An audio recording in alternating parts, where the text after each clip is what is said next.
estos casos con el de Cupertino Andaur chocan el palo, son de la misma época, Luis. Por eso tú tenías tan fresco en la memoria, porque cuando Eduardo Frei Ruiz Tagle, ¿no es cierto? Hace todo el tema del indulto, hubo una discusión mediática fuertísima, Lucho. Así es.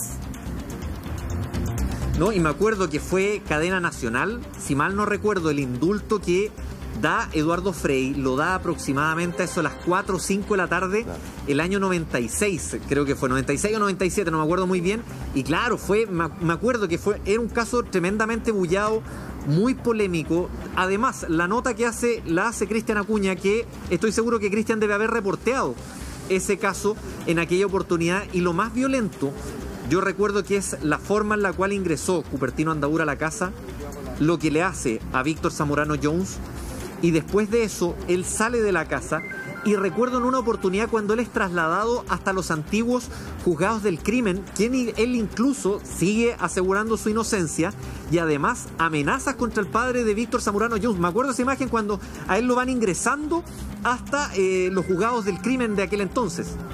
Lucho, son las 9:23 y conmoción ha causado en la opinión pública que el psicópata de Rodelillo esté pidiendo la libertad condicional. Tenemos un completo informe y un reportaje aquí en Contigo en la Mañana. Vamos a verlo y volvemos a comentar.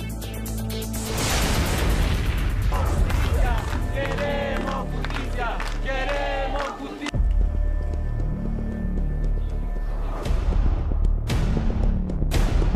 Está, digamos, confeso judicialmente porque se constituyó el tribunal aquí. Puedo decir que policialmente está aclarado, judicialmente no está aclarado. Bueno, que le puedan dar la libertad a Luis Carrasco Tapia, a mí sería algo terrible. Algo que me llena de temor, algo que le encuentro extremadamente peligroso para la sociedad. El cuarto B siempre te recordará, siempre estará en nuestros corazones y lucharemos para hacerte justicia. No se puede quedar así.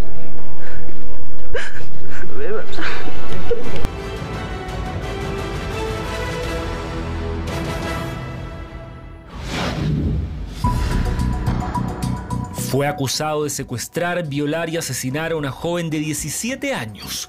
No tengo yo certeza de qué es lo que lo motivó al tipo a realizar un crimen tan macabro, porque no la conocía. Se transformó en uno de los crímenes más impactantes a fines de la década de los 90 que conmocionó a Valparaíso.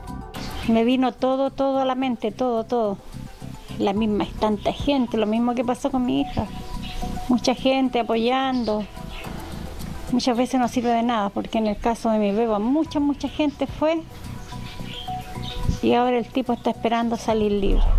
Después de 22 años tras las rejas, el llamado psicópata de Rodelillo vuelve a ser noticia luego de solicitar por quinta vez la libertad condicional. Queremos justicia, queremos justicia, queremos justicia, queremos justicia.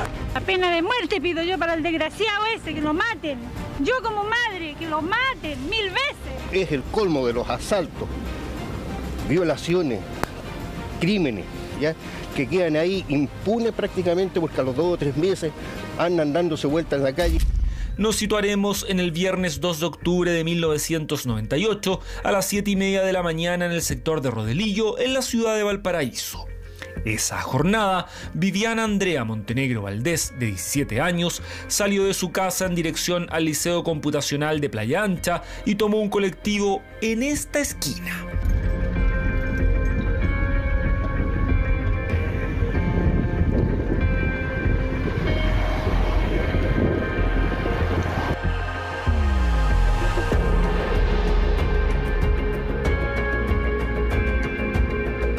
Mi prima ese día tenía en su colegio ensayo de la antigua prueba de aptitud, lo que hoy día es la prueba PTU.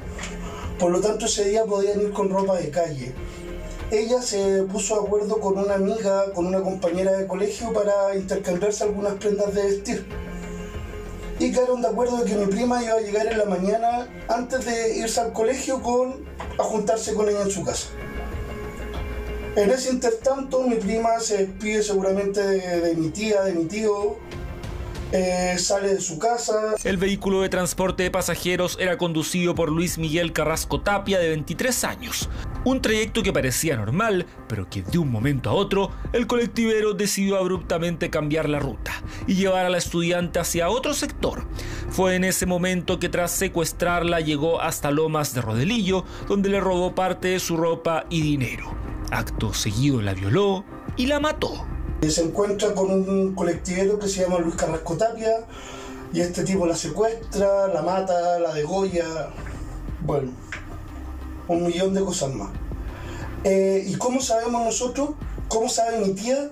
Porque durante la mañana, no sé si es la amiga la cual tenía que pasar a buscar o el colegio, llama a mi tía para ver qué es lo que había sucedido con mi prima. Y ahí es donde se activan todas las alertas y se empieza a buscar a mi prima Viviana Montenegro Valdés.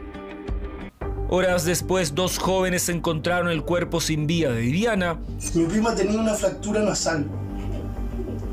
Por lo tanto, yo pienso de que el tipo la golpeó, la anuló o la bloqueó, o de acuerdo a ese golpe o algún otro golpe de los tantos que tenía mi prima, la pudo haber anulado de tal manera que después el tipo cambió su ruta. No tengo yo certeza de qué es lo que lo motivó al tipo a realizar un crimen tan macabro, porque no la conocía. De inmediato, Carabineros y el magistrado del 7º juzgado del crimen de esa época llegaban al lugar. ¿Fue apuñalada la mujer? Apoyarla más de 70 veces. ¿Hay algún indicio de por qué sería esto? ¿Sería una venganza, droga? ¿Investigará el sumario? ¿Ah? No. Se ha recuperado el arma homicida. Está en poder de la policía y también en conocimiento del tribunal. Es un cuchillo. Así, se detenía al conductor del vehículo, quien se había ensañado con su víctima ante la impotencia de su familia y de toda una comunidad, quienes no entendían el grado de violencia con que había actuado. Más aún, el asesino ni siquiera mostraba signos de arrepentimiento. Las pruebas científicas que sacamos nosotros y que lo hicimos apoyar por la ABOCAR de Santiago, nuestro ABOCAR, indican claramente su participación. ¿Ha demostrado algún grado de arrepentimiento? Ninguno. ¿Él reconoce? Absolutamente, reconoce su actuación. Bueno, en esa época Luis Carrasco Tapia comenta que no se arrepiente de lo hecho. ¿Qué es lo que pienso yo? Que una persona que tiene ese tipo de características, de poder degollar, de poder matar, de poder violar, de poder apuñalar en reiteradas ocasiones, de dejar un cuerpo botado en un basural, que tenía familia y que de un momento a otro tiene este tipo de reacciones, este tipo de conducta, no puede vivir en sociedad. Lo cual indica que este individuo tendría participación, confirmaría la participación que tuvo en el homicidio que se está investigando. ¿Este detenido había cumplido condena por algún delito? Correcto, tiene una condena por robo con fuerza y actualmente está siendo procesado también por otro delito, que es conducción en estado de ebriedad. Para esta familia, tener que despedir a Beba, como le decían, a tan temprana edad y por culpa de un psicópata, los marcaba para siempre. En cuanto ve, siempre te recordará, siempre estará en nuestros corazones y lucharemos para hacerte justicia. No se puede quedar así. Queremos justicia, queremos justicia, queremos justicia, queremos justicia. Entre aplausos y peticiones de justicia, de esta manera la familia despedía a la querida Viviana en un día de primavera, empañado por el dolor y la partida inesperada de la estudiante de cuarto medio. Quizás justicia es lo único que pido, porque ¿cómo se le ocurre hacer eso? Ojalá que se muera. ¿Cómo sería si de esto mismo le sucediera a un hijo de un senador, a un hijo de un diputado, a una sobrina del presidente de la República? ¿Darían indulto? Eso es lo que pregunto yo. Ellos no saben por lo que estamos pasando nosotros la queríamos mucho, ella era una persona muy especial. Yo lo único que pido es justicia. Queremos justicia. queremos justicia, queremos justicia, queremos justicia. Así, tras la detención de Carrasco Tapia y pese a la petición de la familia de la víctima que pedía pena de muerte, finalmente la justicia determinó cadena perpetua por los delitos de violación y homicidio en contra del adolescente. Efectivamente mi familia estaba pidiendo la pena de muerte. Nosotros creíamos que las características que presentaba el brutal asesinato de mi prima cumplía con todos los requisitos para llevar a Luis Carrasco Tapia a esta condena. Pero también en la época del año 98 estaba toda la discusión de derogar la pena de muerte. De hecho, el último condenado a pena de muerte habían sido los violadores de Valparaíso en el año 85, por lo tanto fue lejano. ¿Cómo lo tomo yo? Esa resolución lo tomé como un golpe fuerte,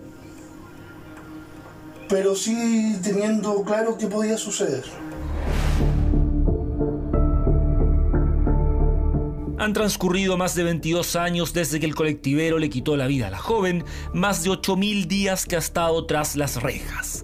Nada se sabía de él hasta que comenzó a solicitar reiteradamente la libertad condicional, un beneficio que la ley actualmente otorga. Tras pedirla en 4 oportunidades, en que fueron rechazadas, el asesino de Viviana volvió a hacerlo en una 5ª ocasión. Ya he intentado ya 2 años seguidos que le bajen la condena pues, para poder salir. Una de las críticas que se le hace al sistema de libertad condicional es que los condenados pueden optar a ella básicamente acreditando haber tenido buena conducta al interior del recinto penitenciario. Y que muchas veces esto no tiene nada que ver con la gravedad del delito que ellos cometieron en primer lugar. Eso es uno de los antecedentes que se tiene que considerar y que se tiene que mejorar. En otros países, la concesión de beneficios carcelarios es mucho más dura que en nuestro país. Una petición que ha generado diversas reacciones, más aún porque en una de las ocasiones en que el hombre pidió su libertad condicional, en la Corte de Apelaciones 2 de los 3 jueces rechazaron la solicitud, pero una de ellas votó a favor. Se trató de la jueza Silvana Donoso, la misma que en 2016 dejó en libertad a Hugo Bustamante, imputado por el crimen de Ámbar Cornejo en la misma 5ª región.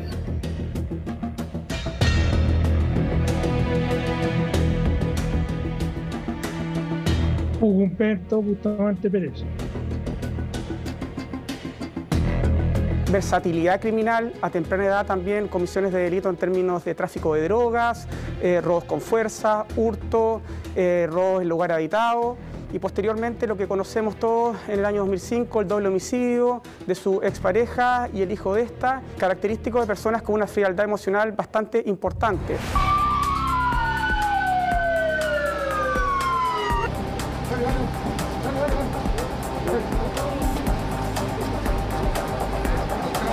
La ministra Donoso, no obstante, como ya señalé, la opinión desfavorable de la Comisión de Libertad Condicional y del informe psicosocial de Gendarmería estuvo por dar la libertad a Luis Carrasco Tapia en ese fallo donde fue voto minoría.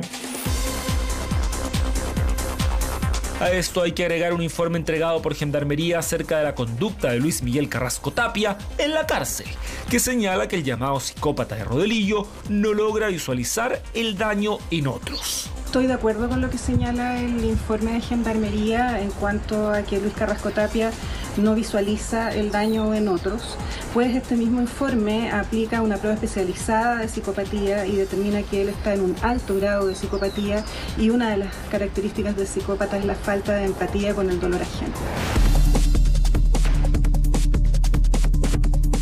A esa ausencia de empatía de la que habla esta especialista se agrega la falta de conciencia. Esto podría llevarlo incluso a cometer un nuevo delito de ser dejado en libertad.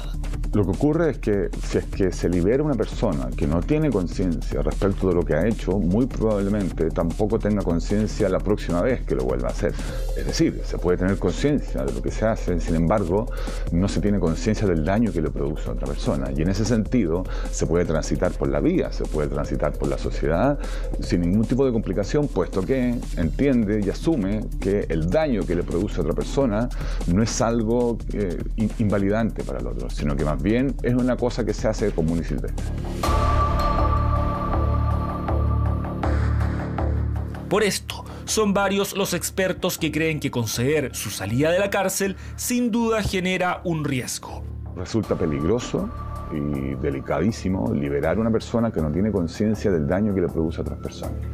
Y de otra parte, nos llama la atención también que durante 22 años, en un caso como este, no exista la posibilidad de algún grado de transformación en la persona, que se tenga conciencia de los otros, que se tenga conciencia de las personas y se tenga conciencia de que los actos que se realizan implican también una responsabilidad respecto a la sociedad. Es peligroso para la seguridad de la sociedad que el psicópata de Rodelillo vuelva a vivir en ella, puesto que con las características de personalidad psicopáticas que ya están comprobadas a través de test especializados y habiendo él manifestado estas características ya en conductas extremadamente graves como las que cometió en contra de Viviana, efectivamente él puede volver a delinquir, así como en su momento lo hizo lamentablemente Hugo Bustamante en Villa Alemana contra Amber.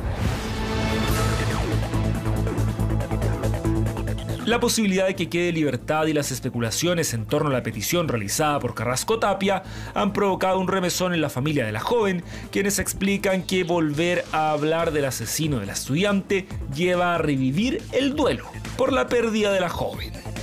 Me vino todo a la mente, todo. La misma, es tanta gente, lo mismo que pasó con mi hija. Mucha gente apoyando. Muchas veces no sirve de nada, porque en el caso de mi beba mucha gente fue y ahora el tipo está esperando salir libre. ¿Quién asegura que de quedar en libertad el hombre no vuelva a cometer un delito? Porque para un asesino de estas características aún existe este tipo de beneficios. Son solo algunas de las preguntas que se hacen en la familia del adolescente. Nos hicimos parte ante la Comisión de Libertad Condicional haciendo ver la inconveniencia de otorgar esa libertad, porque no era una persona que estuviera rehabilitada, era un psicópata con alta probabilidad de reincidencia. Durante estas más de 2 décadas, nada ha sido fácil en la familia de la joven. Incluso su padre falleció de muerte natural 3 años después de la partida de su hija, el mismo que veíamos en su funeral pidiendo justicia.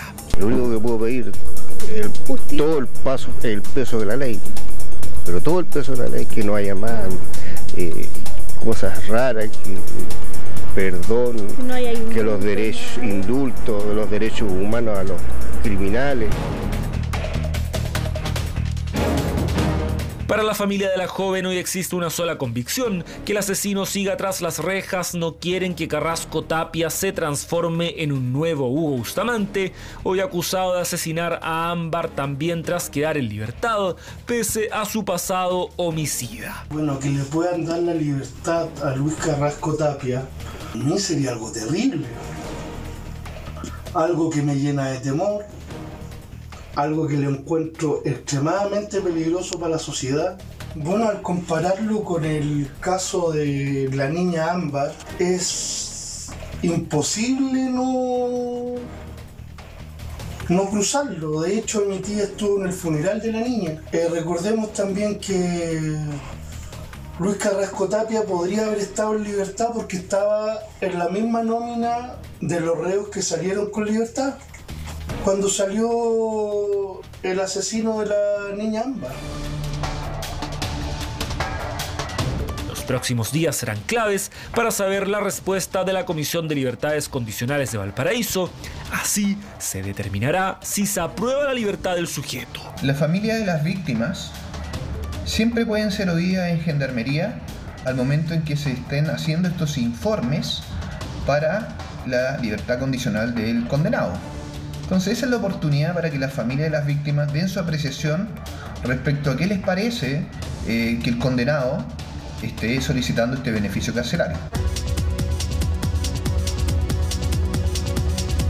Esto en medio de las críticas a este beneficio al que en la actualidad hay otros 4 homicidas que la están solicitando en nuestro país. Cristian Vilos Valenzuela, el Chacal de Gualañé, condenado a presidio perpetuo por violación y muerte contra una menor de 4 años. Hugo Gómez Padua, condenado por violación con homicidio a una niña de 10 años. Héctor Rivero Retamal, condenado por violación y asesinato de una menor de 13 años. Luis Miguel Carrasco Tapia. ¿Se podría cambiar la ley para que la cadena perpetua sea efectiva? Yo considero que no lo debiera liberar. Y nosotros no pedimos tampoco que esté eternamente toda su vida preso, sino que cumpla sus 40 años. Que cumpla sus 40 años tranquilo y que a nosotros también no nos genere inconveniente a través de sus solicitudes de libertad. Eso es lo que pedimos nosotros, que él haga sus 40 años. Eso es lo que quiero yo, eso es lo que queremos todos. No es más, no es estar fuera de la ley, no.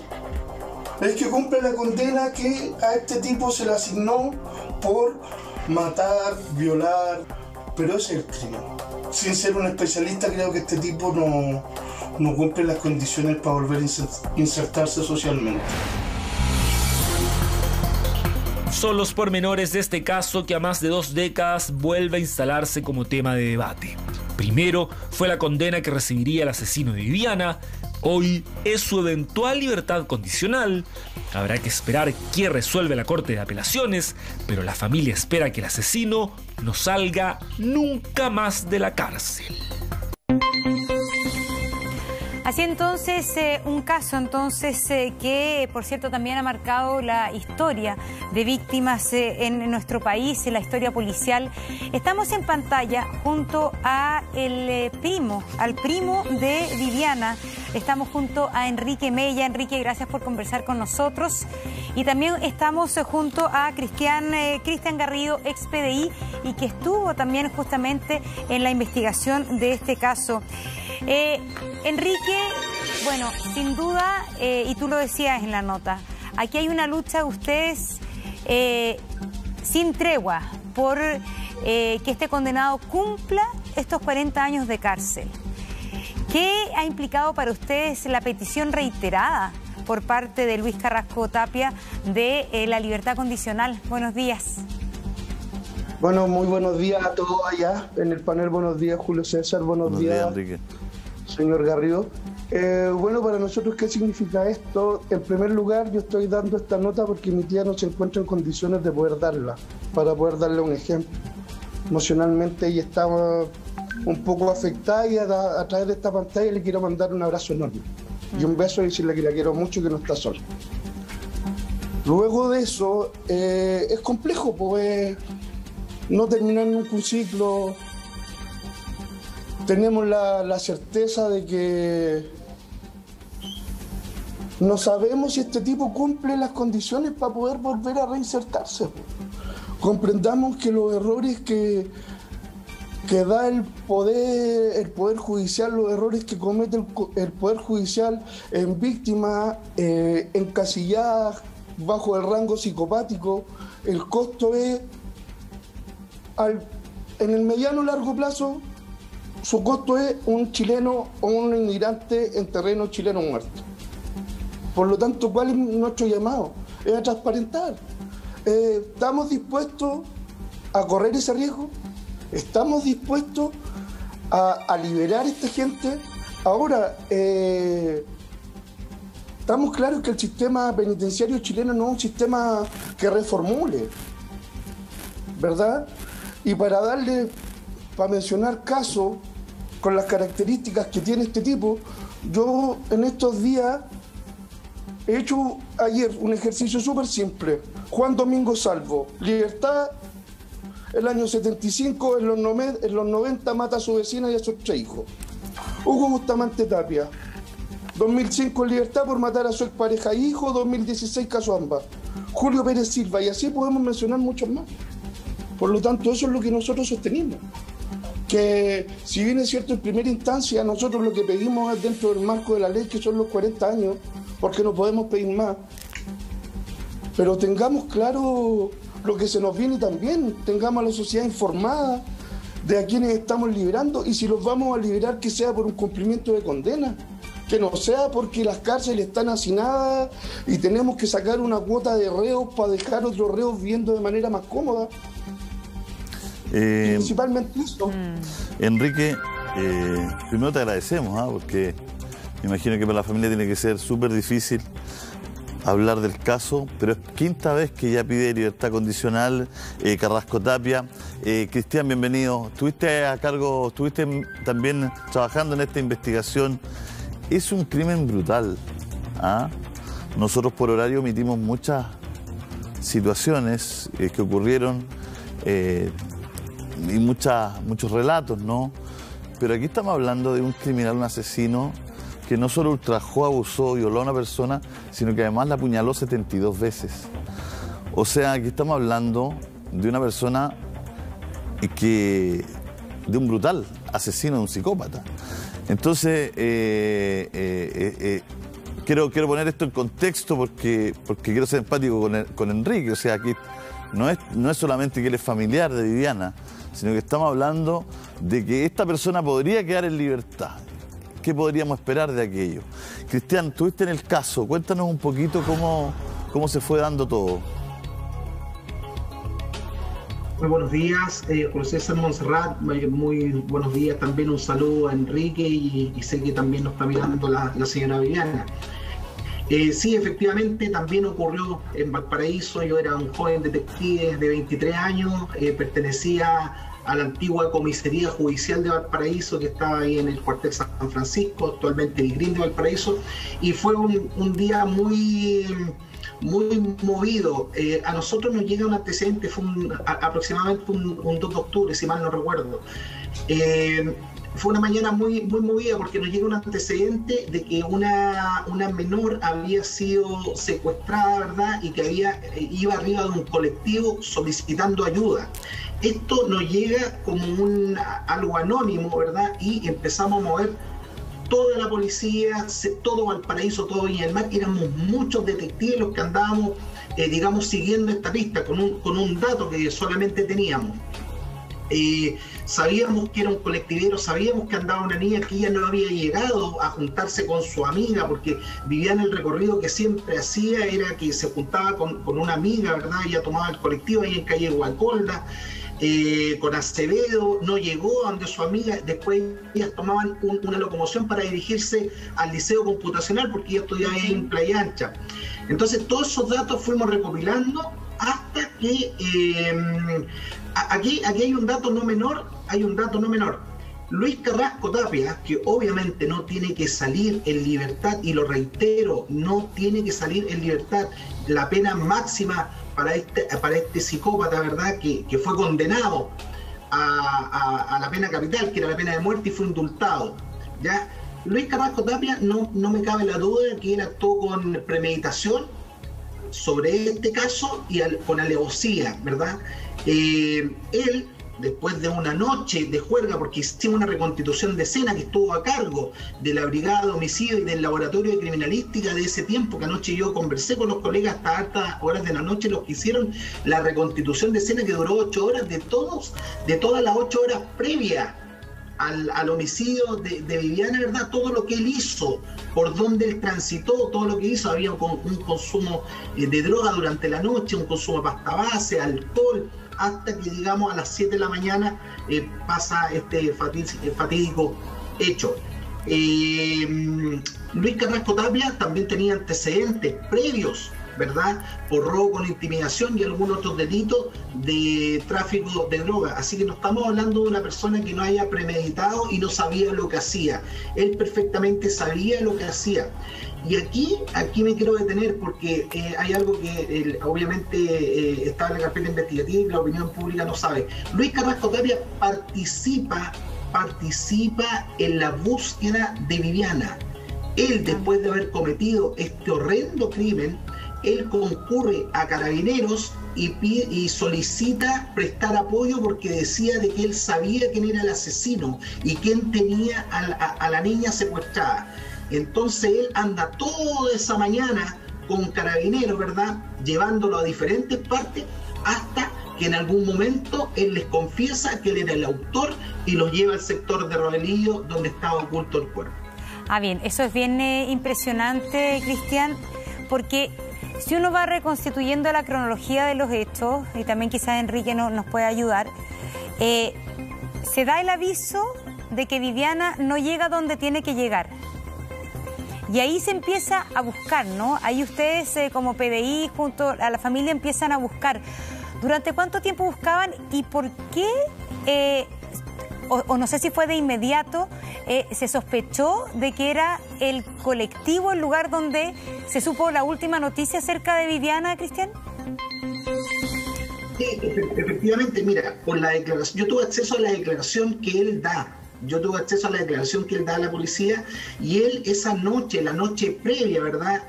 Había estado en diferentes locales nocturnos de Valparaíso, Calle Cochran, varios locales que no los voy a mencionar, pero él había estado compartiendo con amigos, con amistades, había mucho consumo de alcohol y droga durante toda la noche. Y a las 7, a las 6:30 más o menos de la mañana, él en el colectivo, que el colectivo no era de él, sino que él manejaba ese colectivo, él quedó sin dinero, no tenía dinero para pagar la guía, para pagarle al dueño del colectivo. Entonces él llega a la avenida Pedro Montt, ahí duerme un rato, él dice en su declaración que duerme, y posteriormente se recuerda que tiene que hacer el dinero que él había gastado en su noche de juego, ¿verdad? Y él empieza con su recorrido y a la primera persona que él toma como pasajera es a Viviana, no iba con más pasajeros. En su declaración él manifiesta que ella le iba a pagar con 1.000 pesos, él le dice que no tenía vuelto, ella abre su billetera o chauchera, le dice no tengo billetes más chicos, le muestra 2.000 pesos y ahí es cuando él, en ese momento, llevaba un arma blanca en su costado del vehículo. Estoy hablando de la declaración de él, ¿ya? La declaración de él, y la amenaza de que esto iba a ser un robo, que se quedara tranquila que iba a ser un robo.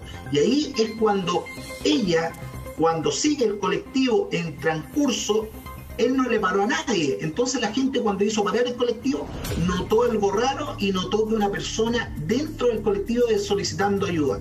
Ese es el primer dato que a nosotros nos llega a la unidad policial, y ahí obviamente salió toda la policía y te digo, fue un despliegue policial que muy pocas veces visto. Andaba Carabineros, andaba la Policía de Investigaciones, vino Viña del Mar, fue Villa Alemana, fue muy grande el despliegue.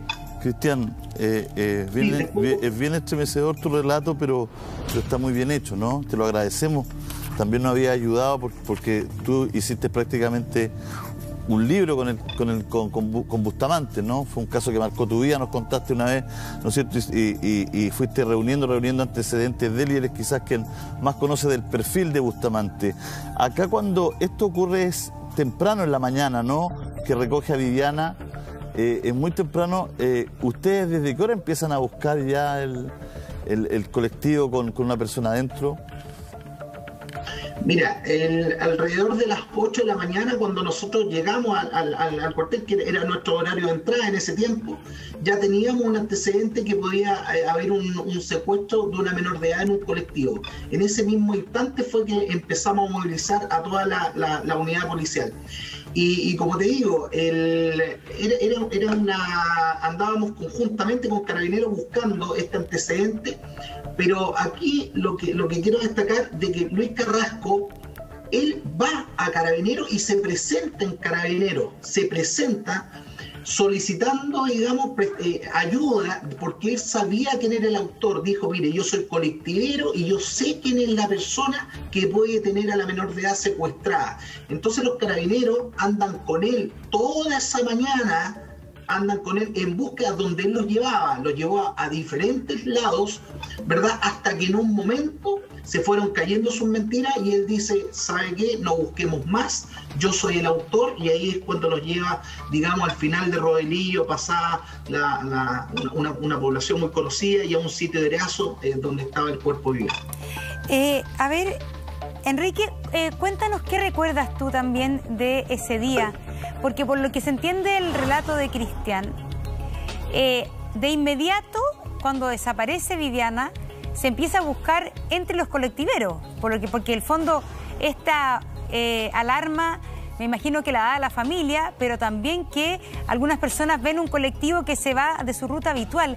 ¿Qué recuerdas tú de esa mañana y de la operación que se dio para intentar encontrar a Viviana?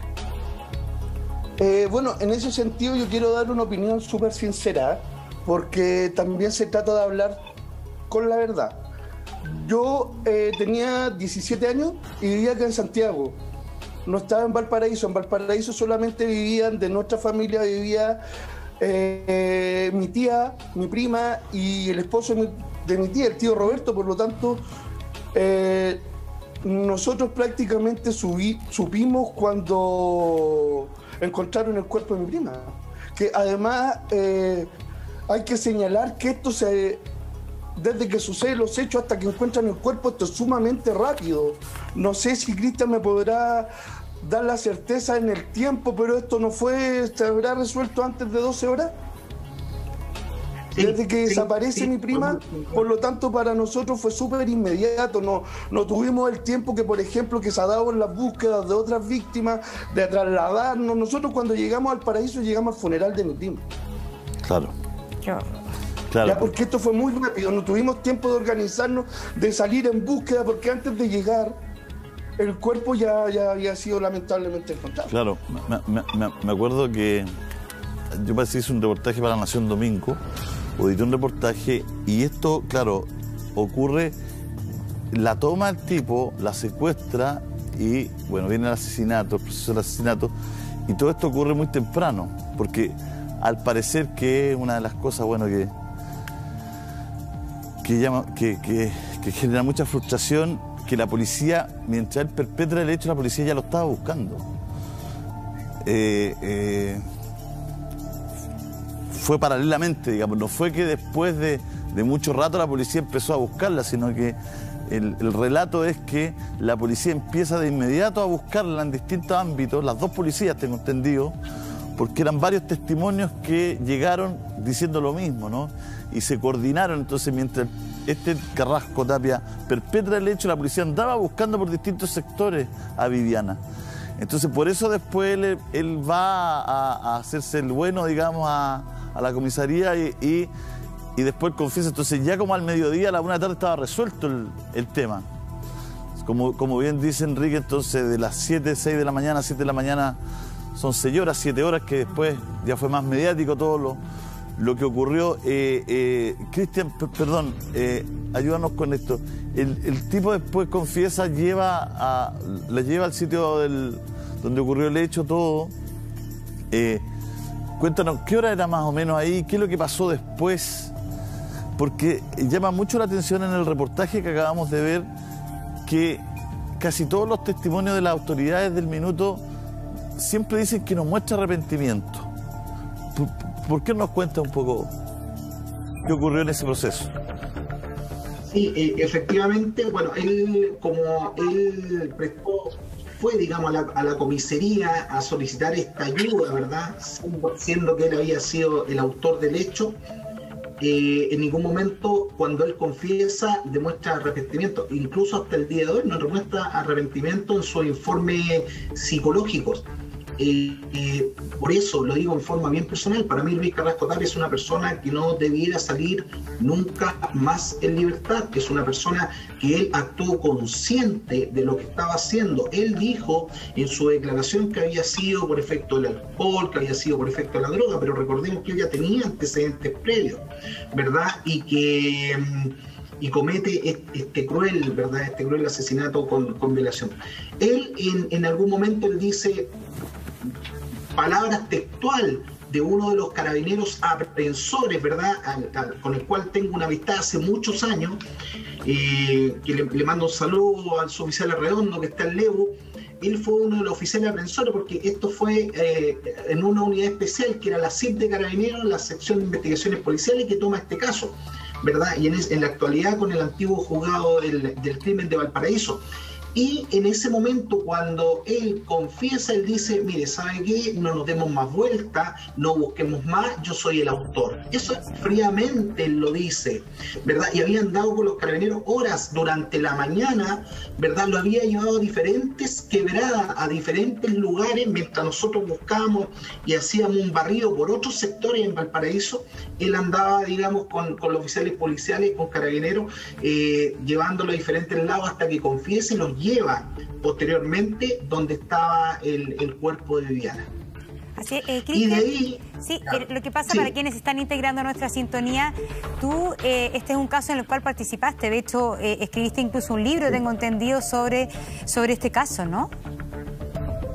No, sobre el caso de Hugo Bustamante. De este caso yo participé, ¿no? De Luis Carrasco Tapia solamente sé los antecedentes, porque la Brigada de Homicidio de Valparaíso, en ese entonces a cargo del subprefecto Manuel Villarroel, conjuntamente con el ACRIM de Valparaíso, con el Laboratorio de Criminalística, son los encargados de periciar el sitio de suceso y los encargados de hacer la reconstitución de escena. La detención en sí fue hecha por Carabineros de Chile, que ellos son los que pasan al detenido al tribunal, pero la investigación del sitio de suceso estuvo a cargo de la Brigada de Homicidio y el Laboratorio de Criminalística. Si estamos con Cristian Carrasco, que tiene un muy buen relato de esto. Conocimos a Cristian un día con mascarilla, ¿no? Un día que nos diste una entrevista sobre Hugo Bustamante, y por eso mucha gente, y con Montserrat comentamos ese día tu tremendo relato. Ahí nos contaste, ¿no es cierto?, de la investigación que había hecho de Bustamante, que habías marcado tu vida, Bustamante, que nos contaste sus primeros delitos, ¿no?, cuando drogaba a los pasajeros que iban al lado en el bus, todo. Lo que pasa es que ese día andabas con mascarilla, ¿no? Y quedamos nosotros, como comentamos cuando terminó el programa, dijimos, qué tremendo relato, porque empezamos a descubrir el perfil del personaje, ¿no?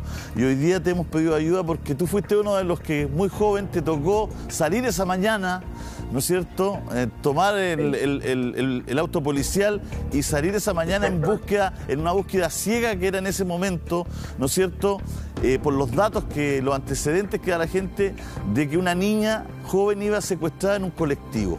Y ahí salen muchas unidades, en esas unidades sale Cristian, y por eso el relato de Cristian es tan importante, porque nos va contando paralelamente a cómo fueron ocurriendo los hechos, cómo la policía fue trabajando, cómo finalmente se perpetra el hecho y cómo después se entrega a esta persona porque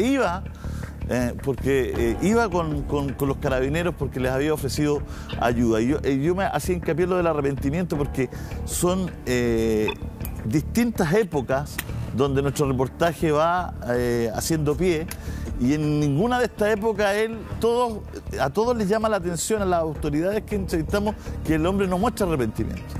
Ni en la fecha, ni en el año 98, ni después en una entrevista, y tú dices que ni siquiera ahora, por lo que has investigado tú.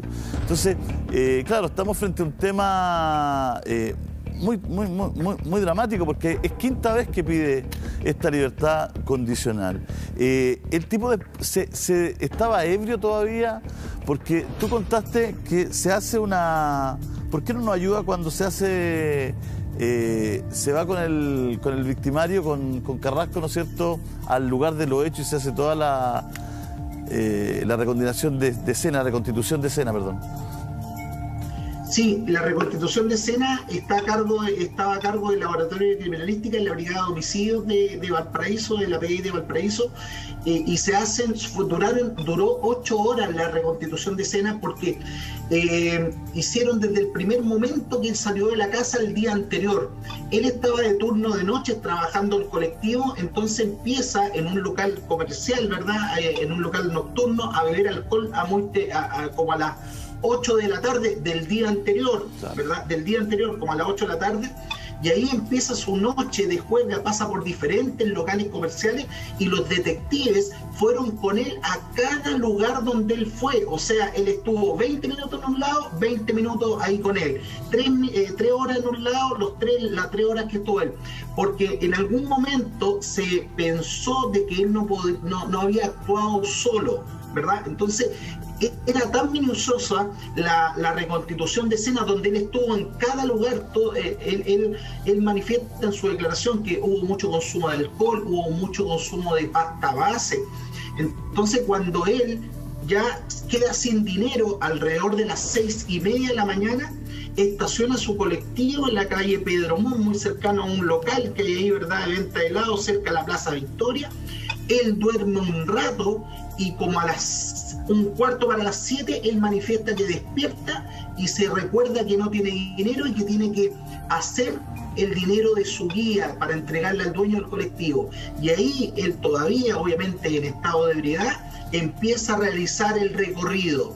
¿verdad? Y cuando realiza el recorrido subiendo por calle Guacolda, llegando a la intersección de calle Acevedo, es cuando toma, digamos, a Viviana, que fue su primera pasajera, y ella, digamos, se sienta al lado de él. Lo que llama la atención, Cristian, es la rapidez con que, yo no sé si fue la amiga, si fueron esos pasajeros que no pudieron tomar el colectivo, pero la rapidez con que se hace la denuncia de que Viviana no estaba y de que el colectivo era el lugar donde había que buscar. ¿Quiénes son las personas clave que van dando estos datos para que finalmente el hallazgo de Viviana haya sido tan rápido? Bueno, la persona clave fue la amiga de Viviana, porque ellas siempre hacían el mismo recorrido. Viviana subía en el colectivo, esperaba a su amiga y de ahí tomaban una locomoción colectiva hasta Playa Ancha al Liceo Computacional. Era un recorrido que hacían todos los días. Ya. La amiga en primera instancia es la que da aviso, ¿verdad?, de que su amiga no llegó, pero yo me recuerdo bien, me recuerdo perfectamente que fueron los vecinos los que llamaron al nivel 134 y 133 de Carabineros, y también recibimos un llamado, me acuerdo, en la central nuestra, ¿verdad?, al 134, de que iba una niña pidiendo auxilio en un colectivo. En algún momento, cuando Carrasco, ¿verdad?, la toma a Viviana, él emprende una carrera muy rápido para el sector, para Roderillo, pero muy rápido, no le para a nadie. Entonces, cuando la gente hacía parar el colectivo, notaron algo sospechoso y notaron que iba una persona pidiendo ayuda dentro del colectivo. Ese es el dato que a nosotros nos llegó en primera instancia. No teníamos patente, no sabíamos qué línea era una búsqueda a ciega, ¿verdad?, que estábamos realizando en ese momento. El despliegue policial fue enorme. Mis colegas de la ex comisaría judicial, que les mando muchos saludos a todos mis colegas, van a recordar que salimos a la calle, carabineros, detectives, andábamos todos buscando hasta que él, ¿verdad?, se acerca a la comisaría a prestar ayuda, y ahí es cuando él empieza a llevar a los carabineros a diferentes lugares para desvirtuar lo que él había hecho. Y más o menos, no recuerdo muy bien, pero tiene que haber sido el mediodía, pasado las horas de la tarde, él dice, ya sabe qué, no busquemos más, yo soy el autor del hecho, y lo lleva a donde estaba el cuerpo. Yo tengo una prueba, déjame chiquitita, ¿por qué en el relato él dice por qué anda con un arma blanca en el auto?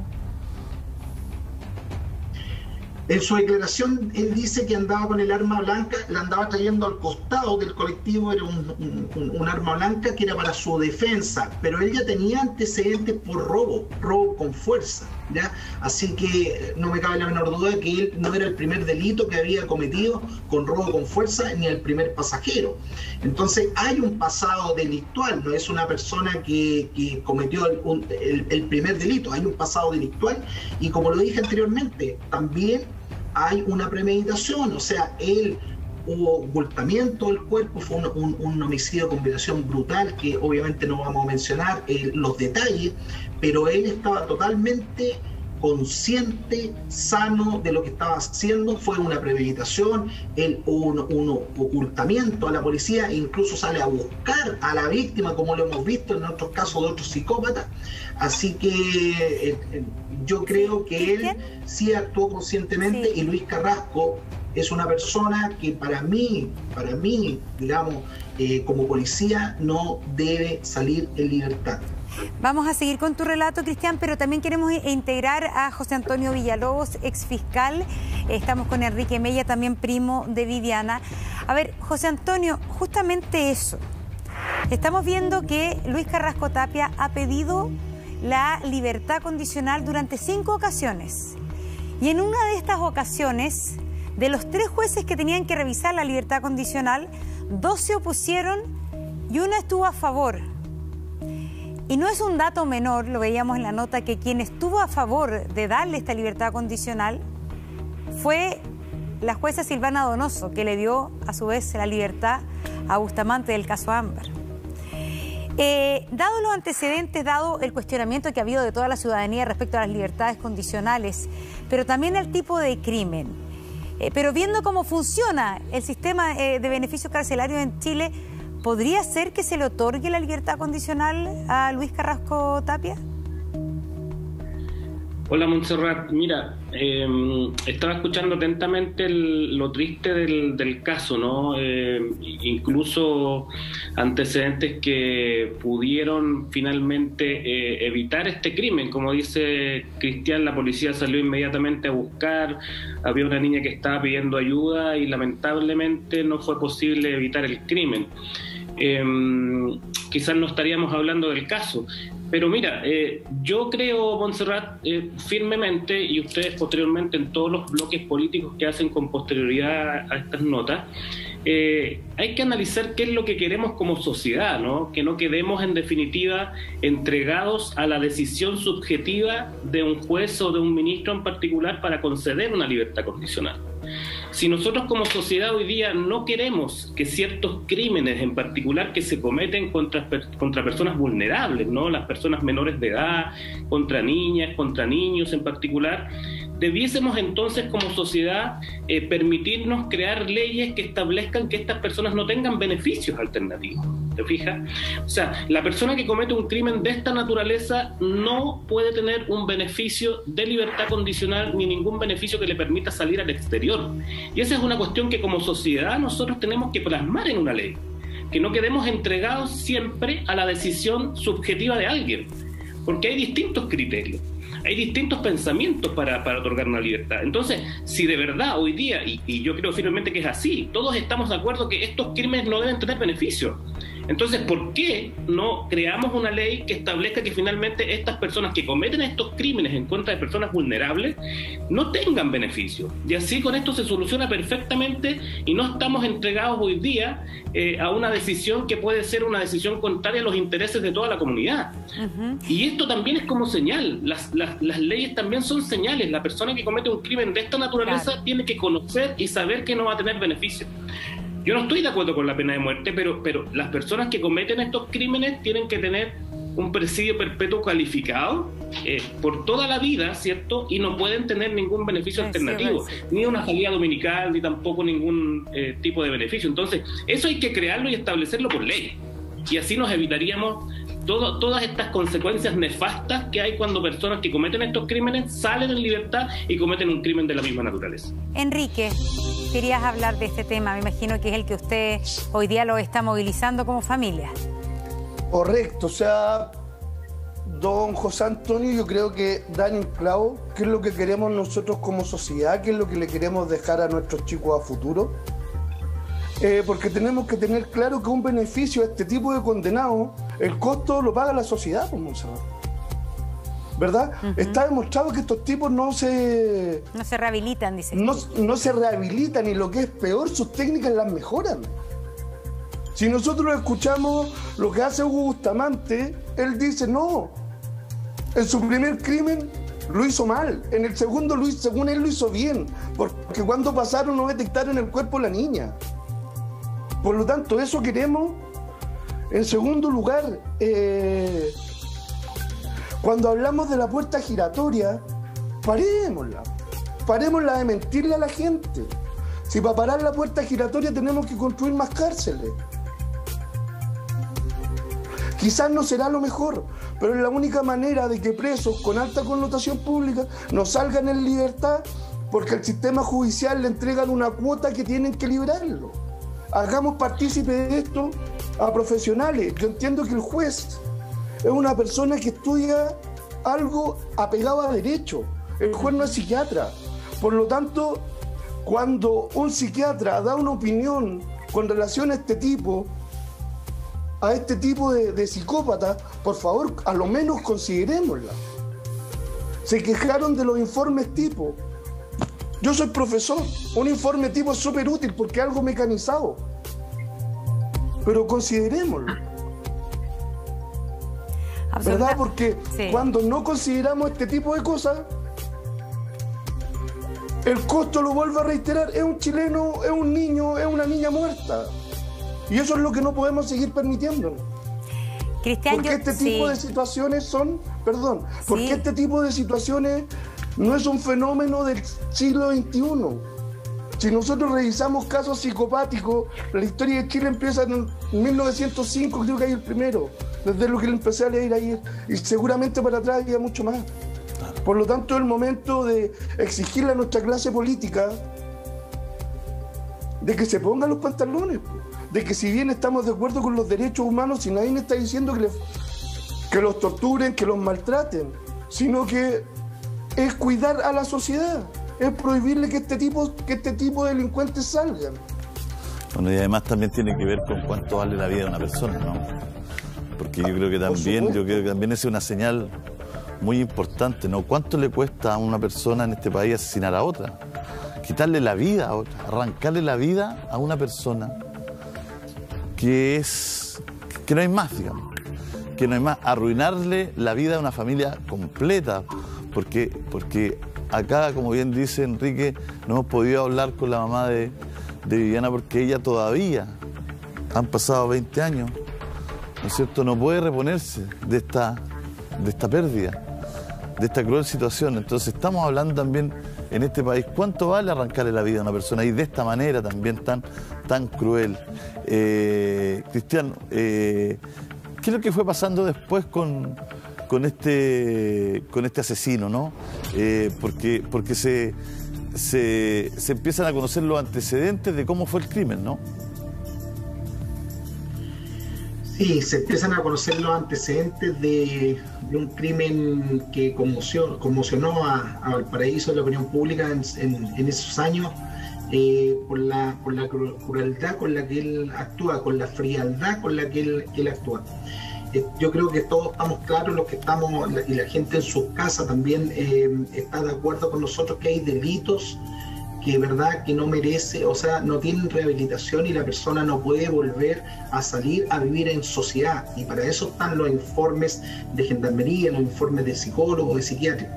No podemos permitir lo que pasó con la señora Nancy, ¿verdad?, en Parral, que después vio nuevamente al asesino de su hijo, ¿verdad?, lo vio en la calle.